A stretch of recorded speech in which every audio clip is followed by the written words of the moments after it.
తెలంగాణ సిద్ధాంతకర్త ఆచార్య Kothapalli Jayashankar sir జయంతి వేడుకలను రంగారెడ్డి జిల్లా మొయినాబాద్ లో ఘనంగా నిర్వహించారు. స్థానిక చౌరస్తాలో ఏర్పాటు చేసిన కార్యక్రమంలో బీఆర్ఎస్ నాయకులు, వివిధ సంఘాల ప్రతినిధులు జయశంకర్ సార్ విగ్రహానికి పూలమాలలు వేసి నివాళులర్పించారు.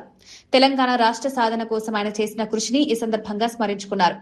సీనియర్ నాయకుడు కొంపల్లి అనంతరెడ్డి మాట్లాడుతూ సమైక్య రాష్ట్రంలో తెలంగాణకు జరిగిన అన్యాయాన్ని ప్రజలకు వివరించి ప్రత్యేక రాష్ట్ర ఆకాంక్షను బలంగా ముందుకు తీసుకెళ్లిన మహనీయుడు జయశంకర్ సార్ అని చెప్పారు.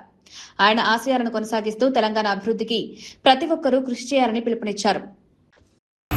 ముఖ్యంగా జయశంకర్ గారికి వారికి జన్మదిన శుభాకాంక్షలు తెలుపుతూ ముఖ్యంగా ఆయన ఆశయాలు పాటిస్తూ మేము రాబోయే యువతకు కానీ రైతులకు కానీ మహిళలకు కానీ తెలంగాణ ఉద్యమంలో తెలంగాణ అభివృద్ధికి ఎంతైనా ఆయన ఆశయాలకు పాటుపడతామని చెప్పి కోరుతూ ముఖ్యంగా జయశంకర్ గారు తెలంగాణ అభివృద్ధికి నీళ్లు,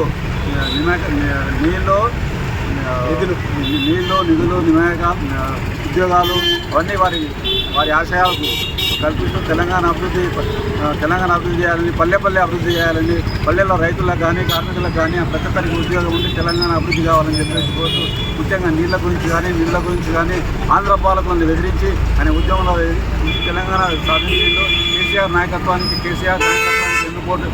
వెన్నుగా ఉండి ఆయన చాలా కార్యక్రమాలు చేసింది. కాబట్టి కేసీఆర్ టీఆర్ఎస్ పార్టీ తరఫున జయశంకర్ గారికి, కేటీఆర్ వర్కింగ్ తరఫున వారికి మా మైనాబాద్ మండలి చెవుల కాన్స్టిట్యూన్సీ వారికి ముఖ్యంగా వాళ్ళ జన్మదిన శుభాకాంక్షలు చెబుతూ రాబోయే రోజుల్లో కూడా జయశంకర్ గారి ఆశయాలను మేము ఈ ప్రాంతానికి అభివృద్ధికి అభివృద్ధికి పాటుపడతామని చెప్పేసి కోరుతూ జయశంకర్ ఆశయాల గురించి యువత, మహిళ ప్రతి ఒక్కరు వారి ఆశయాలు ముందు వాళ్ళ ఆశయాల గురించి మనము తెలంగాణ అభివృద్ధి గురించి మనము ముఖ్యంగా వాళ్ళ ఆశయాల గురించి మనం పాటుపడాలని చెప్పేసి కోరుతూ మరిన్ని జన్మదిన శుభాకాంక్షలు చెప్తూ ముఖ్యంగా ఈ కార్యక్రమం ఏర్పాటు చేసిన మైనాబాద్ మండల